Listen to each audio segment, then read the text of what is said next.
Okay, hello everyone. Welcome to this video. This is about data shapes. So data shapes are really important in big data because when you have small data or medium-sized data, we use typically tables. But now, when we're going massive in the amount of data that we're storing and processing, then it's critical the shape of our data. So let's talk about like the different shapes. All right, so typically data comes in different formats, is organized and stored in different ways. So three examples here, for example, are tables, trees, and cubes. I'm pretty sure that most of you are familiar with tables. Some of you have used cubes and trees, but for sure tables are the most popular of the shapes here. So this is how they look. Okay, here we have text also, of course. So there are more shapes, of course. There are not just three shapes. They were just like the ones that we're going to discuss in the video. All right. So the first one for sure it's tables. Again, this is really important for companies. So it is important to mention that even though in this video we're going to prefer some shapes, you got to be aware that you don't need the same shape in every single case. It depends, right? Because if you have like small size data, medium size data, so tables are fine. So you will use like relational databases, SQL, and you will be fine. You won't have problems. But as the volume of the data increases, then we'll try to move towards a tree like data where we have some hierarchy, and I will show you throughout the video why this structure is relevant for big data. All right, so we were mentioning that tables are really popular. So you know in tables we have two dimensions. Typically you have rows and columns, and we use a key to connect, or sometimes more than one key to connect tables. So I'm pretty sure that you have used them in Excel spreadsheets or CSV files, and in relational databases when we're working with SQL. In the case of data cubes, they are more, you have like more dimensions in the data cubes. Here, for example, we have three dimensions: products, date, and country. So here we have three products, 4 dates, and 3 countries. So in this case, data cubes are in general easy to handle. So once you understand the dimensions, you can perform some operations such as slicing and dicing. So in slicing, generalize only like a single dimension, for example, date. So you can see like the sales per quarter. So that's an example of slicing. Or sometimes you need to dice when you're performing an EDA, an exploratory data analysis, and let's say that you want to compute the sales of two countries, India and the US, for 3 quarters and for 2 specific products. So over there we are dicing because we are extracting a subcube with specific values of the 3 dimensions that we're analyzing. Data trees, here we have hierarchy, and there is an important word here. So we use it to represent nested data. So we can have like nested tables. This is like critical, is really important. So hierarchy and nested information. So keep in mind those two words, because once we're moving from SQL to NoSQL, that's the key. In the desired structures for big data, we will have nested data, like nested tables. So in the structure of the tree, we have roots, which is the topmost node in the hierarchy. There are nodes, there are childs, and there are parents. Okay, so let's get started with the popular tables. I'm pretty sure that you have like worked with CSV files or Excel files. So CSV is comma separated values. Typically when you're learning R, Python, when you're solving like machine learning problems or just performing EDAs, most of the files are CSV. In most of the courses that I have seen online, they use CSV files. So typically it's just values and they are separated, like using commas. So here we have the ID, comma, last name, comma, first name. So we have 3 columns, right? And the different values per column. So it's a simple structure in the CSV file. Now there are some challenges, of course. So for example, in this one, we have here the name, the theory, we have general, special, relativity, but there is a comma here. But that comma is part of the string. So if you don't have the quotation marks here, there will be an error here, because it will try to add like a fourth column when there are only, like a fifth column when there are only 4 columns. So you will get an error in that case. So you gotta be careful, especially when you're reading files. Sometimes in those files, people was not aware of the possible problem when you're handling a CSV file. So you need to check that there are no commas inside the text, because otherwise any software that you're trying to use to read this is going to try to split this in a different column. But the problem is that column does not exist, so you will get an error. So that's why we have here the quotation marks added to help, like Python or R, to help the compilation and the reading part of the file. Okay, so similar thing when you have quotation marks, for example, here. So you want to see quotation marks in the text. So here, how you do that? So you need 2 quotation marks in that case to represent the quotation marks, and also you need like an additional quotation marks to mention that this is a string. The whole thing is a string. So you gotta be careful when you have some, these symbols inside the information. Okay, so typically when we're working with tables, relational databases, it's recommended to have like normal data, normal form data. And there are some rules, like first normal form, second normal form, the third one.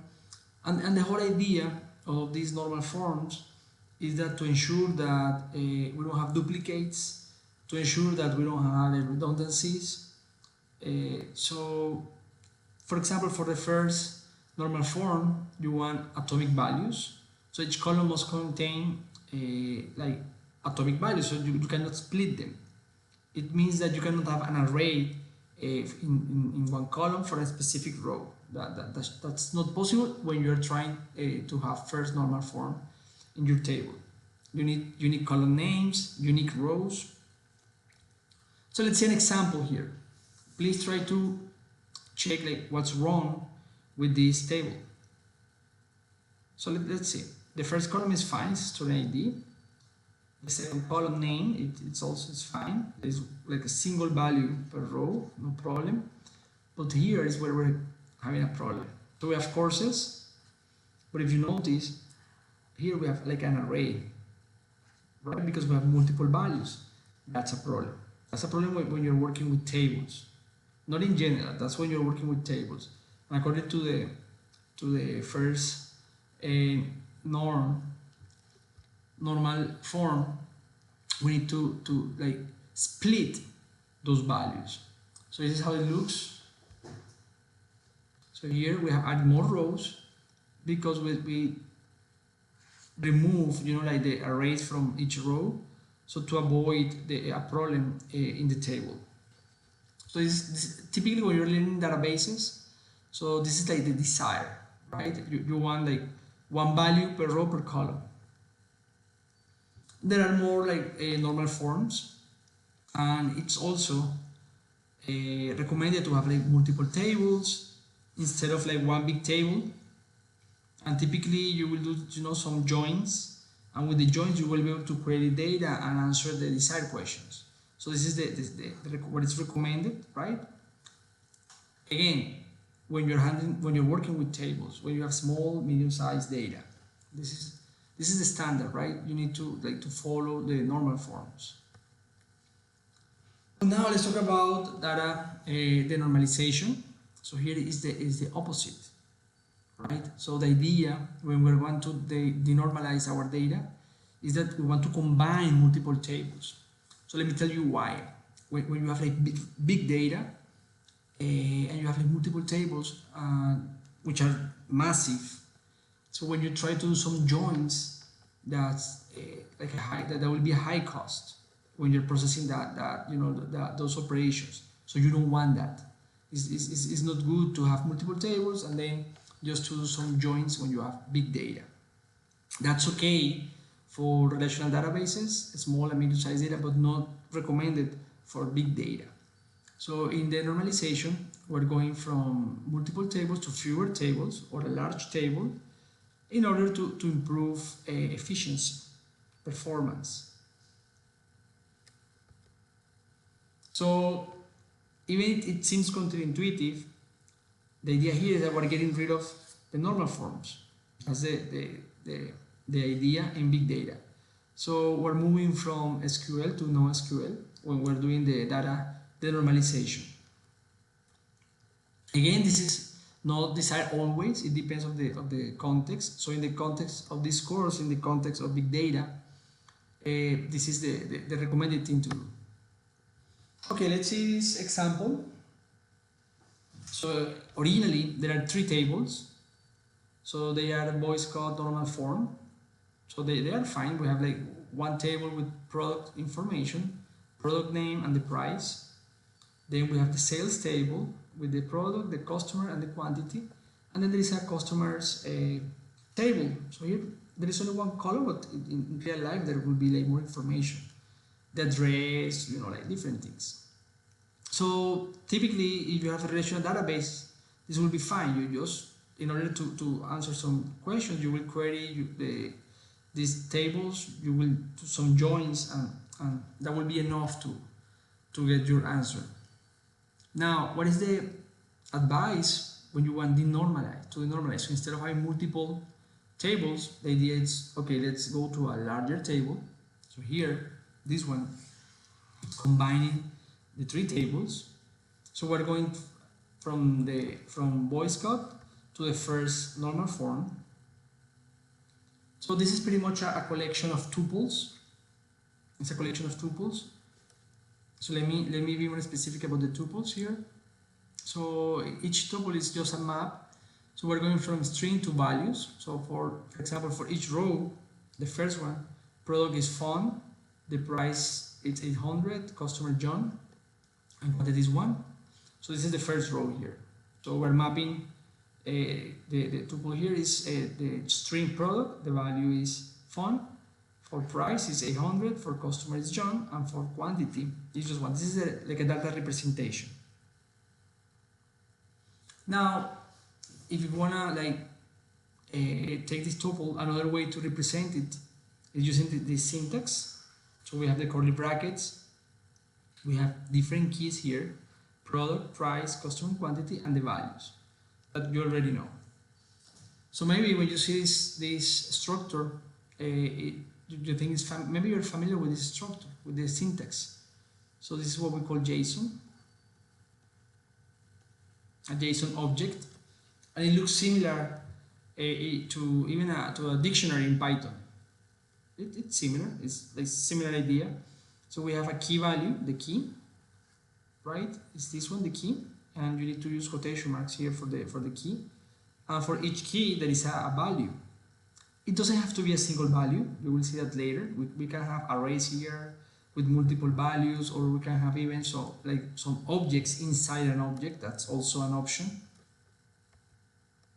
Okay, so let's represent the previous table using the collection of tuples.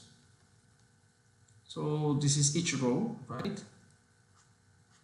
As a JSON object. Now, if you notice, we're wasting here some space, right? Because we're repeating sometimes, like for example, product, or repeating too many times, price, and some information is being repeated several times. So there's an opportunity to improve the way in which we collect or we store this data.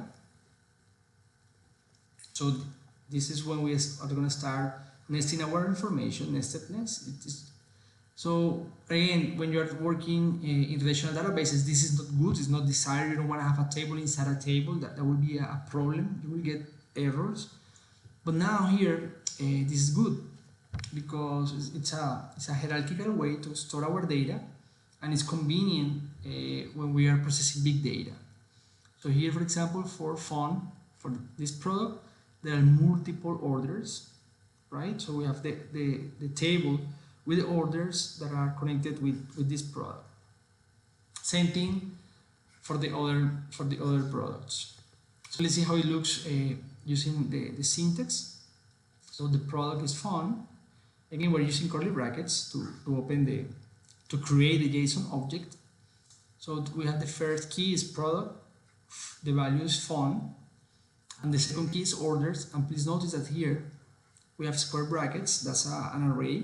That's an array what we're going to introduce here. And then we have the information of each order.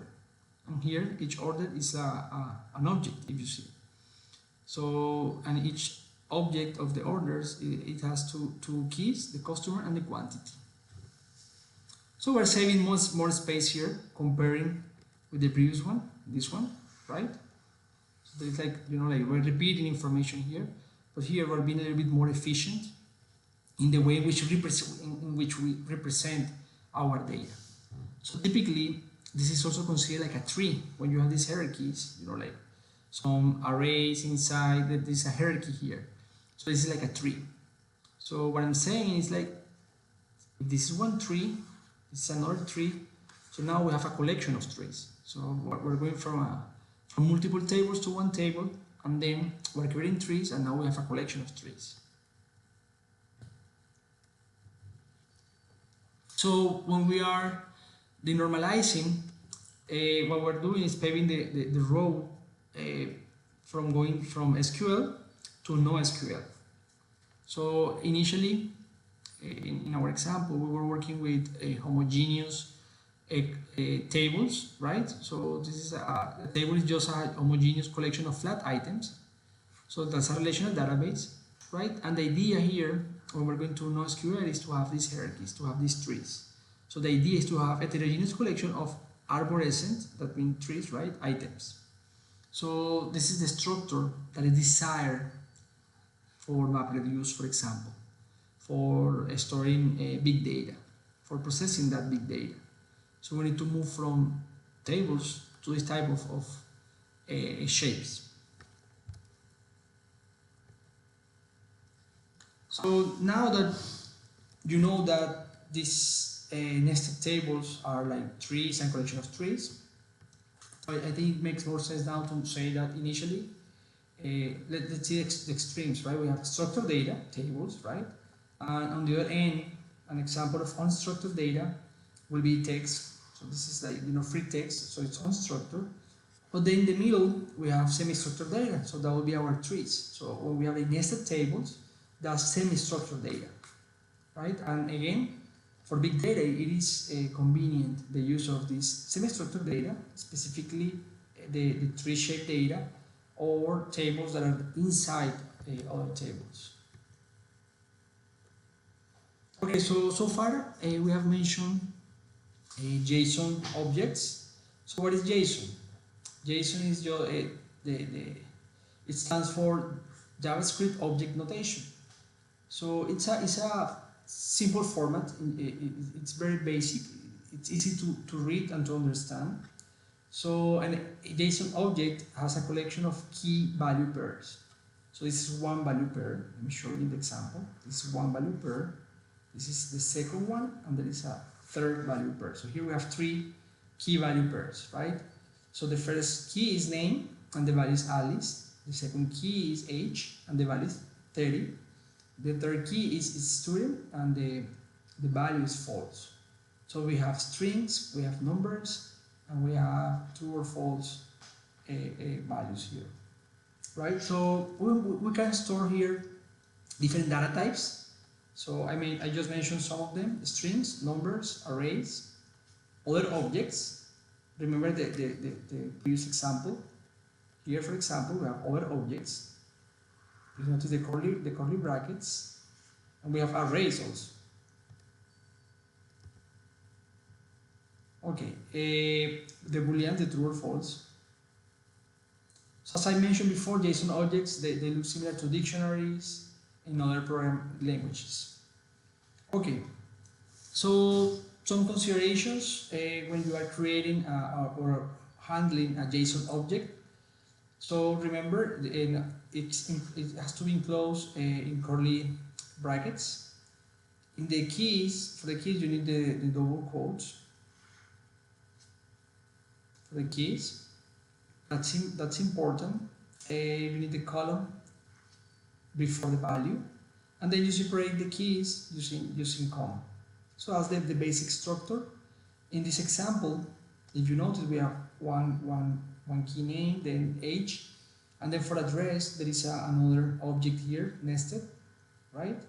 So this is why we mentioned that these are trees, right? Where you have nested information.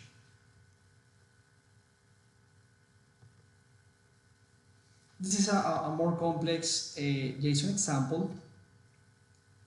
I'm saying it's complex because we have objects here, and then there are arrays here. But in general, this is a really flexible way to handle our data, and that's why JSON is getting like more popular every day, especially big data. There are other formats like XML.